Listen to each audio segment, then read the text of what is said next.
The Loire is the longest river in France.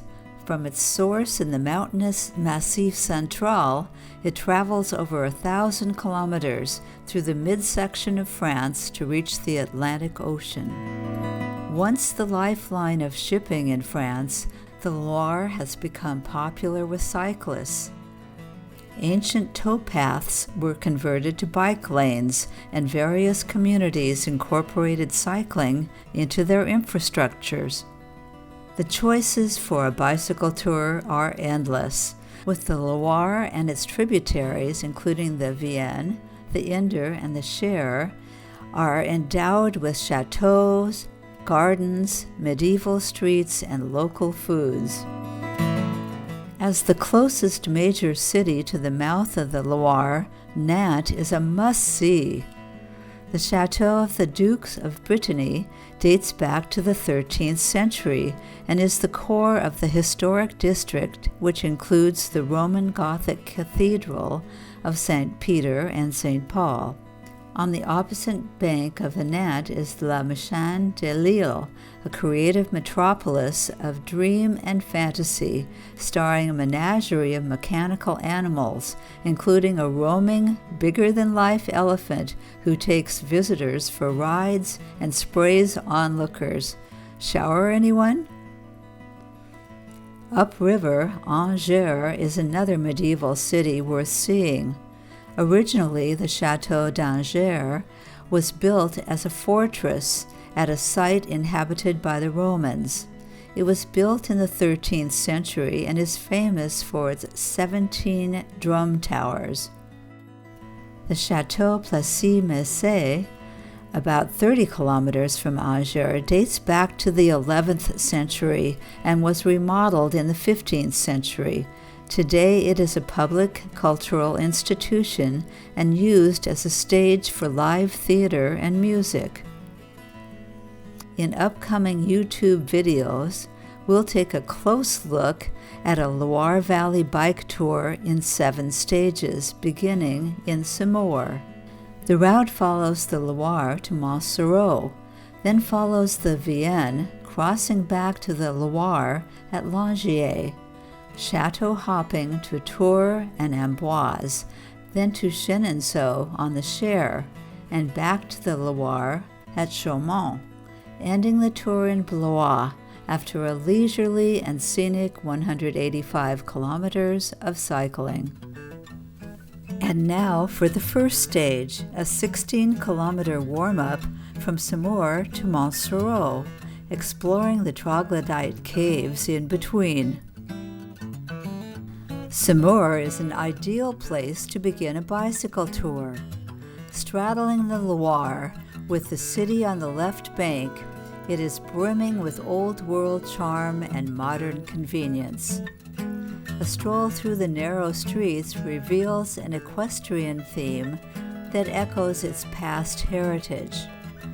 Overlooking the medieval streets is the stately Saumur Chateau, which dates back to the 10th century, was rebuilt in the 12th, and is currently the home of a historical museum. In the summer, a medieval motif takes visitors back in time.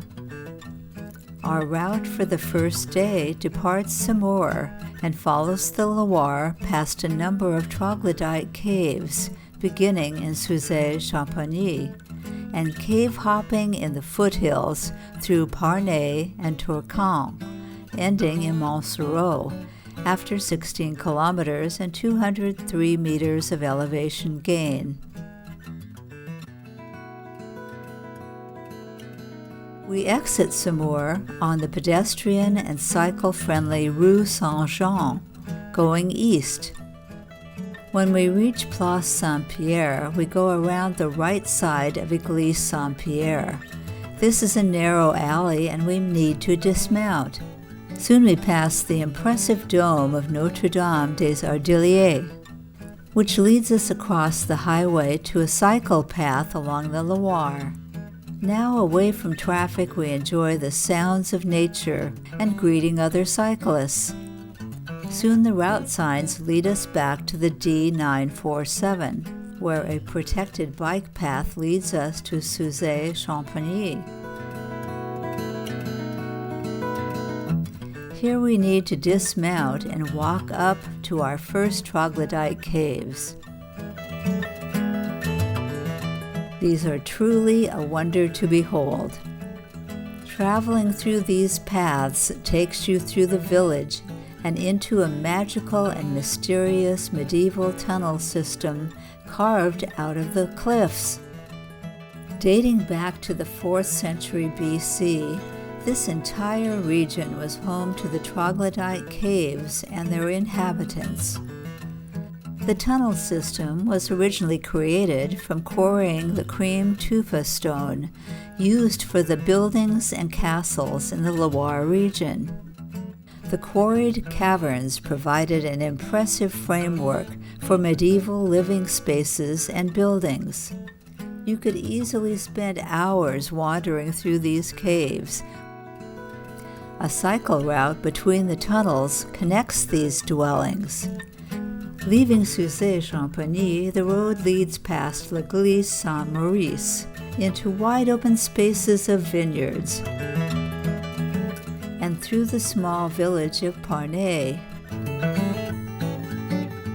where we reach the highest point of the day and coast downhill through more beautiful vineyards.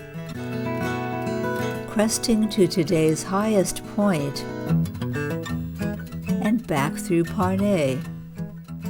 Then we turn toward Tourcoing and another troglodyte settlement. This hillside of tufa stone is the reason for so many troglodyte establishments. The caves were created when tufa limestone was removed to create the beautiful white stone buildings and cathedrals in this part of France. Today, people are restoring these former dwellings and turning them into restaurants, shops, and B&Bs. One more troglodyte stop before reaching our final destination. This one is a hotel with some rooms and even a swimming pool in the ancient caves. Then it's back to the D947 in a bike lane that leads directly to Montsoreau. And one final climb to our hotel. Montsoreau is a former troglodyte settlement that has prospered as a cycling destination. Its centerpiece is the Chateau de Montsoreau, which, unlike the Saumur Chateau, was built as a domicile rather than a fortification. The location, on the banks of the Loire River, is unique compared to other chateaux. It is also home to collector Philippe Maille's private museum of contemporary art, in which he houses his universe of art and language. We stayed at Hotel Bussy and enjoyed breakfast in a real troglodyte cave. Within walking distance from Montsoreau is another village, Camp Saint-Martin, the best place to see the confluence of the Loire and the Vienne.